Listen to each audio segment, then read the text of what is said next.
up, y'all? Welcome to another episode of The Growth Blueprint. This one is purely firing from the hip, but we're going to be talking about some common mindsets and some common pitfalls and stuff that I have seen in talking to, thousands of people at this point about health and fitness and about progress and making progress and achieving goals and like living the life that you want to live in general.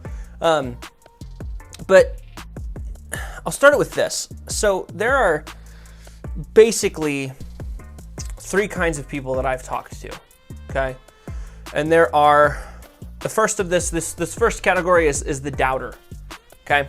And a doubter is somebody that either, doesn't trust because of childhood problems or childhood trauma, or they got screwed over big time in the past, and so now they have a hard time trusting anyone or anything that promises something that they do not already have. And so they doubt, and they let this doubt hold them back, and this doubt prevents them from taking strides forward towards the goals that they have, because they doubt that they can accomplish those things, or that the people around them can help them or will love them or whatever. So there's doubters, all right? The second one is the delayers, okay? And so these are the people that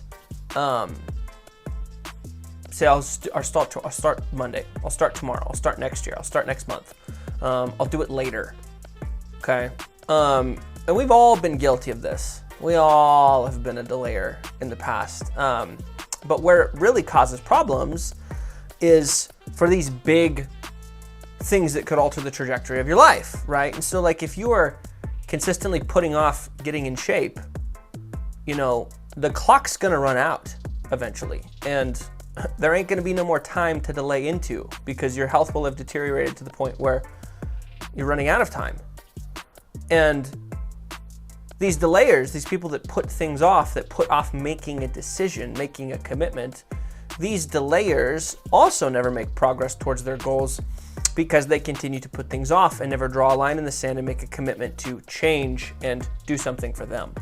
And this last group is called the deciders. And now the deciders are the people that get the outsized returns in life, that achieve the results that you want for yourself, are the people that make the money, that get the promotions, that have the relationships, because they are making decisions.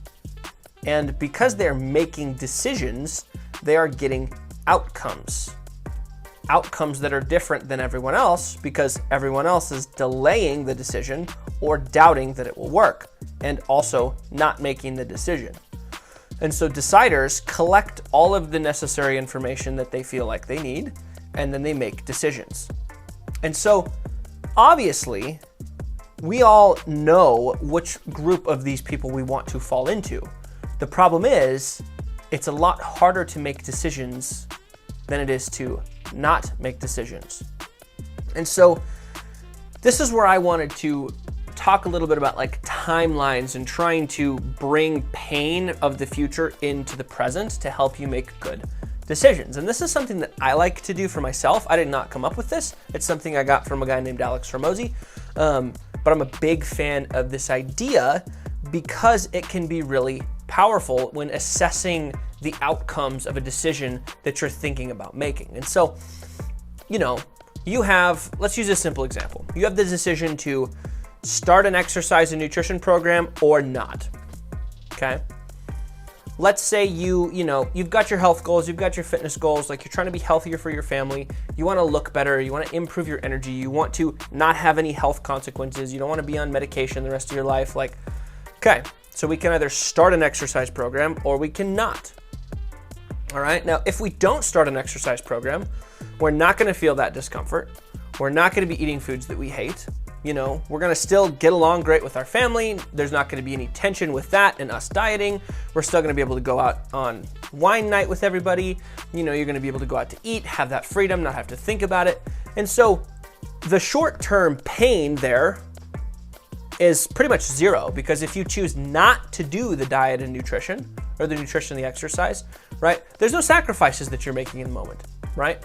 But if we decide that we are going to do the nutrition and the exercise, well, now we might have to get up early. We might have to start cooking stuff that we've not cooked before, so that's gonna be hard to learn. Our family might not like it, so they're not gonna be on board, so there's gonna be friction there. And so now what you're doing is you're comparing this immediate pain of starting the thing to the lack of pain of not starting the thing. And of course, it's so easy to automatically err on the side of not doing the thing. And so again, this is where this little mindset hack comes in. And so what I like to do is I like to say, okay, in regards to the outcome that would happen should I do the thing, right? So if I exercise and watch my nutrition, right, something positive is going to happen. We're trying to make positive changes, right? Well, what would happen if I didn't and I kept living my life the way that I'm living it for the next 30, 40 years? What's gonna happen? So by not making the decision, in 40 years, what will your life be like? And you sit down and you think about it. You say, okay, if I keep up some of these bad habits with nutrition, if I stay pretty sedentary and don't do a lot of moving, in 25, 35, 40 years, am I going to be healthier than I am now or less healthy? Am I going to be fatter than I am now or skinnier? Am I going to have more health issues or less health issues? Am I going to be happier with my life or am I going to be less happy about my life? And what we can do is we can grab the pain that comes from not making a good decision and pull it into the present and look at it and say, if I keep living my life the way that I am, in the future, where is that going to take me? And is that going to be a place that I want to go or a place that I'm going to be like, well, this sucks? And this is a really powerful tool when it comes to looking at decisions, especially decisions that feel like they're big, right? Because in my experience, the people that,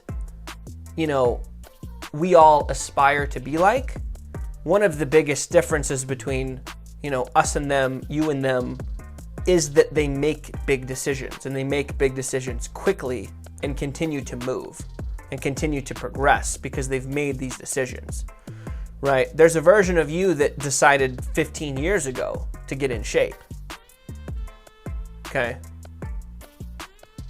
It's just a decision. Now they're 15 years ahead of you, right? And so decisions are how we move faster through life towards our goals. And so the better we can make decisions, the faster we can move, the quicker we can get the results that we want to have. And this is one of those tools of dragging the pain from a poor decision into the present and looking at it. And another really helpful frame that I like to use is on my deathbed, as I'm dying, looking back at this decision.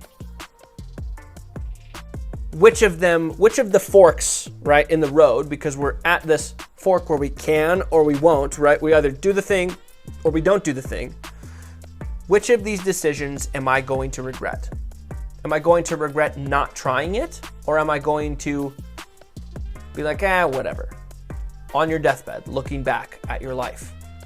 Are you going to say, man, I should have done that. I should have started that business. I should have asked them on a date. I should have done that thing. I should have applied for that job. I should have quit that job. I should have started that program. I should have exercised more. I should have tried that diet. I should have hired that coach. I should have, right?